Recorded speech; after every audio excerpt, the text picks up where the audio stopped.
yeah, we're going to be doing this one kind of in our mini version style. So no intro discussions, no, any of that that vaguely kind of ties into the main review. Just jumping right in because we saw this one a while ago. It has to be a month ago. Yeah, because I think we saw it before all the graduation, birthday. Right. With the intention of reviewing it before things got busy, but... And then never did. Yeah. Just life happened. So, okay, so this one is an anomaly because it is a horror movie you were excited to see. Yes. Well, there are some that I do enjoy, or that I think the concept is interesting enough, or... Right. Or I do like the creative team. It's this is from the folks who did Ready or Not. Right. Which I found that I really enjoyed that one, and they come up with some pretty interesting ideas and concepts, and Yeah. Okay, so this was Abigail. Yep. And if you're confused by the name, because a lot of people couldn't remember the name of it, it's the ballerina vampire movie. Yes. So we started seeing trailers for this probably around Christmas time. We saw it when we reviewed Lisa Frankenstein. So that was the first movie we did this year. Yeah. So, so everybody already kind of knows the story of this one. So five or six criminals are hired to kidnap a little girl whom they believe is the daughter of some very rich guy, and it turns out that they are in fact the ones trapped, and she is a vampire. And they're basically being fed to her. Yes. More or less. Yeah. Okay. So that is the crux of this little adventure. Right. Only add in mob ties, or I guess organized criminal. Yeah. Or organized crime ties. Yeah, it becomes a whole thing of all these people were specifically selected because. Right. Add in redemptions. Yes. Or lack of redemptions. Okay, so let's talk. Do you want to talk casting or effects first? Let's do casting first. I think casting is usually more important than effects, in my opinion. Okay, so trigger warning. One of the cast members of this particular show died by overdose. Yes. Earlier this year, or at the end of last year. It must have been at the end of last year because they had a dedication to him at the end of the film. So Angus Cloud, who is of Euphoria fame, he was not actually a trained actor. From the lore of it goes, from what I could tell, the makers of Euphoria found him actually being a drug dealer and tapped him to play the character of the drug dealer on the show. Really? I didn't know that. I believe so. Of course, I really don't know much about Euphoria, to be honest. Right. So, I'm not sure how much he's done outside of Euphoria, but I think this is the first thing I've seen him in. Yeah.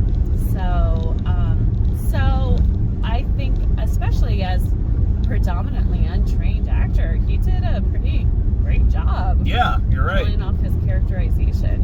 What's interesting, as I was thinking about the cast of this movie, is we've kind of started a 6 degrees of Kevin Bacon kind of thing, because the hacker girl in this one is the young lady who played Lisa Frankenstein. Yeah, Catherine Newton. Yes. And also in this movie, the big guy playing the Canadian... Kevin Durand. We just saw him last night as... Proximus Caesar in Kingdom of the Planet of the Apes. So we're kind of doing a... Yeah, everybody's interconnected. Yeah, it's all one big cinematic universe. And Melissa Barrera plays Joey, is the star of one of the other horror franchises you actually like, the Scream. Yeah, the new Scream films. Yeah, which we didn't talk about when we were talking about reboots. Yeah, we did. Last night. Yeah. So we've got, let's see, the other main character in this was Dan Stevens of Downton Abbey fame, playing a very un-Downton Abbey character. Of a retired cop, I believe, turned criminal. A kind of a disgraced cop turned criminal. Right. But let's velvet leisure suit and all. But let's not, all these are good, but let's be honest. It is Abigail's show. Yeah, Alicia Weir. Oh my God. Who I want to say she's Irish. She is. She's very Irish. It's kind of one of those things. I remember when Star Wars Episode 1 came out, and of course everybody was all excited about Darth Maul, and because he looked really cool and all that. And then they did interviews with Ray Park, and he's like, "Oh yeah, quite nice. He's a baddie, and I play a baddie, and he's got a double lightsaber." It's like, oh, clearly that's why they dubbed him. Right. And the same thing is true here. Like, I saw an interview with her, and she's just got this sweetest little voice and this sweet little. Oh, it was quite fun playing Matilda, and then I went and played a vampire. It's like she was such a sweet little accent. So yes, she plays our vampire ballerina, who goes from sweet and scared to menacing rather quickly. Yeah, like again, we can't beat around the bush. This is her movie. This is what you call a star turn. Right. Because she was awesome. Yeah. In this. Just completely fantastic. Oh, and she, like, parts where she's playing mind games with the people, and like where she's controlling some of them, but also where you cannot decide if she's actually sad and wants help, or if she is like manipulating the audience, really. What I think this movie's greatest strength is, and this is something the folks who did Ready or Not and this one are very good at, is creating a scenario, an original and very interesting scenario, wherein you have a character, Abigail, but specifically, who is at both times your villain, but also the audience is cheering for them. Right. That is not easy to do, to create a character that is both a heel and a face. Right. And carry that through to satisfaction. And yet the movie does a really great job of it. You know that she's the bad guy in this specific scenario. Right. Because you're not supposed to root for the monster. But at the same time, you do root for her. You like her. You want her to kill these people. Some of them.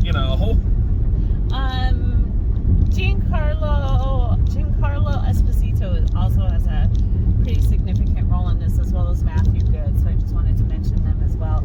It's a small cast movie. Yeah. In a closed setting. Yeah.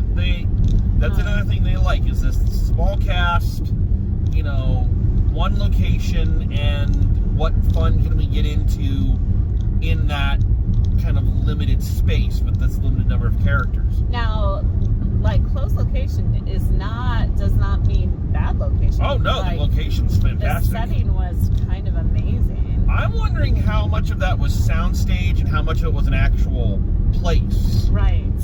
Because if it was all soundstage, that was a hell of a design. Some of it had to be a house. Like an actual location. Had to be. But yeah, fitted out really interestingly too. So lots of good twists and turns. Lots of suspenseful moments. Not only like is the monster around the corner moments, but what is the actual storyline? What is going on? Yeah, who's going to turn on who's who's the real monster, quote unquote, kind of Right. that whole thing. Is there anyone who is not a monster? Yeah. You know, now one thing about this that sometimes you have issues with, sometimes I have issues with, very bloody. It is, but it's bloody to such an extent that it's comical. Right. You know, when you have, like, when people die and they explode and the blood just kind of goes everywhere, like, there's no way to respond to that other than, like, gales of laughter. Like, this isn't gory in the, like, the Saw right thing where they're trying to make you this is gory in the Tucker and Dale versus Evil or Renfield. Yeah, kind of way where it's gore, but it's like it's camp. Right. You know, it's campy gore, which I'm actually I'm more okay with. So, here's a question. Is Melissa Barrera or Catherine Newton more likely to become our, scream queen of the future? I don't know. That is a very good question, because they both now have phone fell. Well, I mean, you guys are listening to us anyways, not really watching us, so. That used to be like one of the worst things about doing this the old-fashioned way, is when the clamshell would click shut and the phone would fall down. The phone would fall down. I went through so many different ways of propping up the phone to try to record these things. And either way, I think Melissa Barrera and Catherine Newton both are going to give, oh my gosh, what is her name? With the forehead, and she was in, Anya Taylor-Joy. Okay. Gonna give Anya Taylor-Joy a run for their money. I don't know, is Anya Taylor-Joy a scream queen? Oh, kinda, yeah. I mean, she does other stuff too, but I think, like, she's definitely heavy in the suspense / thriller genre. Huh. Okay, I'll take your word for that. Like, I can only think of one. Which is? Not Ready or Not. Last Night in Soho. She also did The Menu. Oh, okay, yeah. And something else. Anyways. Hers are more, I don't want to say upscale. Cerebral. Yeah, artsy horror movies, whereas these are more kind of popcorn, I hate to say good time horror movies, but, I think that's kind of the point. If you're not having fun watching a horror movie, that's the point. Yeah. So, things they did well. I think definitely casting. I think the writing for the most part is pretty solid. The direction is simplistic but effective. Okay. It's what it needs to be. It's not trying to go outside of that to be artsy or... Yeah, I think if you have a good setting and a good story and you're in this big mansion and there's a ballerina vampire, you don't need fancy, like, camera angles. Yeah, I agree. You can just kind of let it play out. And I think, and again, making Abigail into the unstoppable force that they did, right? Just incredibly well done by all concerned, because that takes a village. Yeah, an interesting point is actually one of the character brings it up. Like, are we talking Twilight Sparkly vampires? Are we talking Bram Stoker? Yeah. And they kind of are leaning into the old school vampire. The whole super fast, super powerful, can manipulate with their minds kind of aspect. Yeah. So I think that was an interesting take. That is very funny. I did like that. I like the way they did that in this. They went, oh, it's a vampire, and everybody was just automatically on board with it. Yeah. There was nobody who was like, no, it's not. They're just like, okay, yeah, vampire. Here we go. Right. Yeah. Well, I think once the teeth come out, Yeah, once you see the teeth and the kid jump up and and all that, there's not really much room for interpretation. You're kind of yes, unless you're really in denial. I think there were aspects of this that this is what Megan wanted to be. Yes. And it didn't quite pull it off. No, definitely not. But you're right. This is where Megan was trying to get to and had glimpses of, but didn't get there. Yeah. I also think that the casting was excellent. Kevin Durant, I'm kind of interested in seeing what happens next. I feel like he's maybe one of those guys who's been around a long time and waiting for his good breaks. But I think that the character, I know you had an issue with his accent. I did till you explained to me what it was. Yeah, it's a Montreal Canadian, French Canadian accent. Yes, I didn't know that. So, but having someone explain and saying, yes, that's exactly what it sounds like, if you've never heard one before, you're not sure what he's doing. You're like, what is this? Bad. But I think he pulled it off, and he had this whole big guy marshmallow thing going on that I think was really, really effective. Well, the thing with this cast is I don't know, and history will tell, how many of them, either newcomers or people who've been around for a while, are going to go on to be like the next big thing. Right. But it seems like they all have solid careers in these, kind of these middle of the road pictures, which is not a bad thing. No. Because your career is going to last longer. Right. Than if you're like a super hit. Yeah. And you've die out. Yeah. So I think what we have here is a really good group of actors who, like I say, they'll break through. But if this is kind of movies they're making for their careers, you're going to have a really quality filmography behind you. I think in the case of Dan Stevens, he's already had his breakthrough moments. He's had the Downton Abbey thing. Yeah. And he was Beast in Beauty and the Beast. So he's done some big movies. That's true. This is a comfortable place for him to kind of settle into. I'd love to see Kevin Durant in more things like this. And I think Catherine Newton is making a conscious choice to do quirky things. Yeah, it seems like that's where her sweet spot is. That sounds dirty, I'm sorry. But that does sound like she's kind of found a niche where she's comfortable.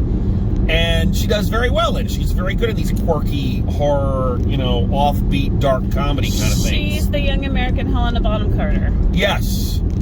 So I think if she can pull that off, she should go for it. Yeah, definitely. So. All right, so we've praised the movie, and there's a lot to praise, but was there anything that didn't work for you? I'm trying to think. Like we said, it's been several weeks since we watched it. I think the ending ended up getting a little rushed. Okay. While also being drawn out. There was a couple of false endings, and that's fine. I mean, that's horror movies. Yeah. But I do think the kind of the wrap up of the history of it and the climax and tying up all of the ends. I feel like that kind of got rushed. I would have liked to see a little bit more, maybe delving into and maybe we'll get that. Maybe there'll be a sequel or a prequel about it. This would be a hard one to do. I was thinking about that while watching it. This would be a hard one to do a sequel to because the girl is going to be older. Yeah. And how are you going to explain that with the vampire thing? Well, you'd have to do a prequel. And then you'd still have to get another actor. Well, it would have to be not about her. Yeah. It would have to be about something. I also kind of wonder if these guys, I don't know if they're necessarily interested in the history. If they're interested in franchises, because I think these feel, this one, Ready or Not, they feel like self-contained, one-off. Here's the story. We pour everything into it, and there's not really a lot of places to go. Yeah, I could see that. After it, and I just get that feeling, and I don't think that's a bad thing. Let the fan fiction writers do the work. Yeah, it's like, I don't think everything needs a sequel. Not everything needs a follow-up. Sometimes you get one good movie, and that's all you really need. Right. You know. Okay. For me, the biggest issue I have with it is I feel like it was a different movie than the one the trailer kind of presented, in that I feel like it was much more complicated than it needed to be. Okay. This whole story about her father running this criminal organization, or running the world through dark evil, organized crime, and these all being people that betrayed them in some way, that he feeds to her, basically using her as a hitman. That all just got, and the whole thing about her being, looking for her father's approval. It all just. No, see, I think that, I'm definitely going to disagree with you on that. Okay. Because to me, that's where you get your nebulous morality. Like, is this, who's the good guy, who's the bad guy, who am I rooting for? Why are we all here? I feel like that was an important part of the story for me. Okay, fair enough. I just felt like you just wanted to. I think you could have had this be very, very tight, very, very clean, and just been vampire hires people for her to eat. No. And and goes and eats them, and you have the one character who's supposed to be kind of the good one that gets through to her, the one that's really bad. So you could have the whole ending almost exactly like it was, but without a lot of the extra stuff weighing it down. I totally disagree with you. I think you need the gray area of the characters in order to make it the think piece of the movie that it is. And I think that's the difference here. I think that this is more of a thinker than you do, I believe. I would say so, because I don't really consider it much of a thinker. I think. Therefore you are. But,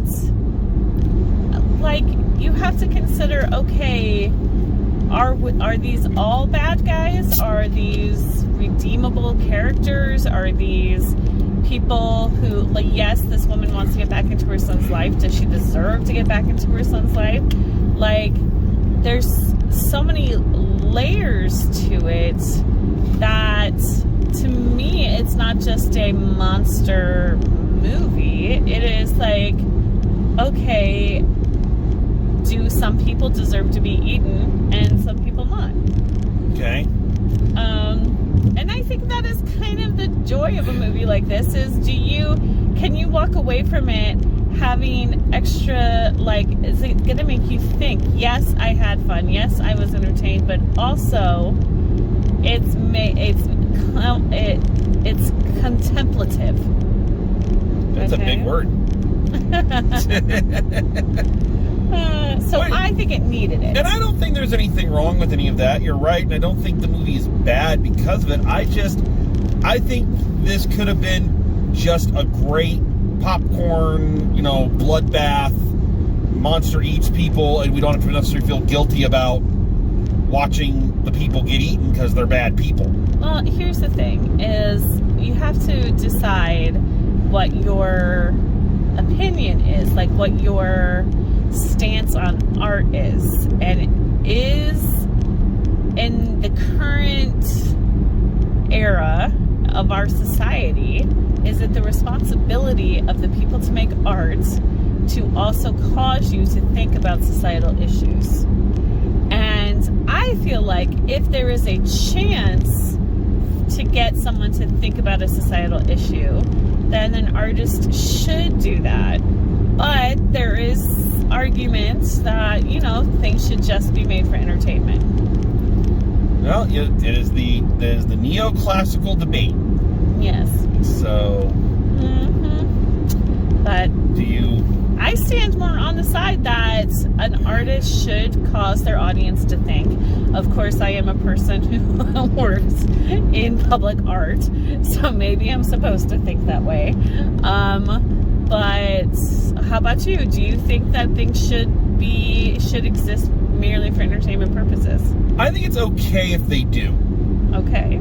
That is more what I will say. You don't think?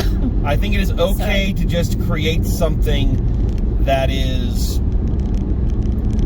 fun. You don't think that an artist has an obligation to try to better society? I think an artist has an obligation to make their work about something. Okay. And sometimes there are morals to be gleaned from it, and sometimes there aren't. It's the concept of, again, do you only create things to teach a lesson, or do you create everything and let people find meaning where they will? Great example, even though I'm not a big fan of those movies, the Matrix films. Okay. Which are very layered and have a lot going on, but the Wachowskis have never come out and said, this is what we're saying. This is what this is about. They let people debate them and write them and, and find the meaning where they think it is. But they never legitimately come out and say, this is what we were trying to do. So I think the artist has the obligation to make their work about something. Even if that about something is just about entertainment. Yeah. Well, even things that are entertainment tend to hold mirrors up to society. Okay. Like the best parodies. I know you're not a fan, but like Airplane, which made in the 80s, it's filled with commentary on the 80s, on the pop culture of what in the world. Why in the world do you think I am not a fan of Airplane? Because you said you're not a fan of Airplane. I have never said I'm not. I swear to God, you said you're not a fan of Airplane. No, I love Leslie Nielsen. You said there's only so much Leslie Nielsen you can take. Yeah, but that doesn't mean that I'm not a fan of it. Well, we're watching Airplane tonight. Oh my jeez. So I'm calling your bluff on that. We're watching Airplane. But I do think it's something I used to tell my directing students, is that your play has to be about something. Okay. You have to have something you're trying to say, and it doesn't matter if it doesn't always have to be a big, important, earth-shattering message. It can just be, hey, raising awareness about the cliffhanger movie serials that existed at one time. Okay. It doesn't have to be a huge thing. It has to be about something. That's okay. So, all right, and okay. So, for those of you who don't know, Brandon has written a series of plays about the cliffhanger movie serials. And you can say that it's just about raising the awareness, but it is also about equality, feminism. It's about like this societal classism. It's about empowering women. But here's the thing.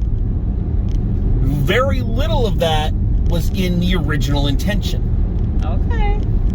When originally written, it was just, let's write a fun play in the style of the movie serials, and the people who have been in them and watched them have found those meanings, which have then been adopted into the legacy. I appreciate that, but you also wrote your main character as a woman. So you wrote it with some intention there. You wrote it with thoughtfulness. So I don't know. I think you're more of a thinker like me than you want to get let on, sir. I am definitely a thinker. I have never made the claim I was not. I'm just saying that people can sometimes find meaning where maybe that was not the intention originally, it doesn't make the meaning any less important. It doesn't make the meaning any less potent to the interpreter of art, but it might not be what the artist originally intended. That doesn't mean it's bad. It just means I believe in the create everything and let people find meaning where it talks to them. Interesting. I mean, everything that's not like damaging, homophobic, racist, sex, Right. that kind of thing. Obviously, So you do set limits with your intention. I think, yeah, of course. All right. So go see this battle, or Yeah. not go see, but you'll have to stream it now. Stream it, but it's worth it. If you didn't get a chance to see it in the theater, it is a fun movie. It is. Like for all of our neoclassical debate here, it is a fun movie. That is true. And there are definitely some scares. There are definitely some laughing points. Yeah. It does not take itself too seriously. I think it takes itself just seriously enough. Right. That you get that the stakes are high for the people involved, but it also always has that little wink to the audience of, haha, let's watch this bloodbath. So it has great characterization. The costumes and setting and effects are spot on. Yep. So what do you give it, hun? I give it, I don't want to get into a rut here, but I'm giving it a B+. Oh, okay. Very strong B+. I think, just my own personal opinion, a little fine-tuning and simplification would have made it a little bit more of a romp for me. But I don't hate the thing that I did get, because I did enjoy it, and the performance of that young lady, what was her name? Alicia Weir? Yeah, that was one for that was just as good as Daphne, I can't remember her last name, as X-23 in Logan. Oh. Definitely one of those kind of badass, Right. Badass girl I feel roles like that you we're don't gonna get a lot. See a lot of her. Yeah. In the future. And I hope so. She's quite good, and yeah, the movie was just a lot of fun. So I go a solid B+. I'm going to go an A. Wow. I think that this was a good, enjoyable, interesting take on a horror movie, something we hadn't seen necessarily done this way. I am going to be following Kevin Durand pretty closely now, in addition to Catherine Newton and Melissa Barrera. I think I definitely will watch it again. Oh yeah, this will go on our horror movie. Oh yeah, this is on the buy on DVD when it comes out list. Yeah. So this will go, we'll definitely be entering this into our rotation for our Halloween. Oh yeah, for sure. So, all right. I think that's it. I think so. So thank you for your patience with us. We're trying to get back on track, get back on a movie watching and reviewing schedule. Yes, while also listening to Maria sing. Yes, the hills are alive. Every night of the week. High on the hill lived a lonely goat herd. I swear that it's in my head while I was sleeping. That's because, and I never realized this till we were backstage, I really feel Rodgers and Hammerstein really took the easy way out, because how many times do they sing Do Re Mi? Yeah, that's true. 4 freaking times. Mm-hmm. They sing the goodbye song twice. It's just they don't even sing the Edelweiss song that many times, but they sing it once. Yeah, but they really took the cheap way out on this one. I gotta say. Oh my gosh, I'm singing it in my sleep. All right. So, but thank you all for coming along. Thank you, my love, for always making every movie-going experience a great one. Huh. That's a lot of pressure. You make it so just by being there. Okay, good. So, and thank you all for enjoying this, I hope. And as always, drive safe. We will see you at the movies.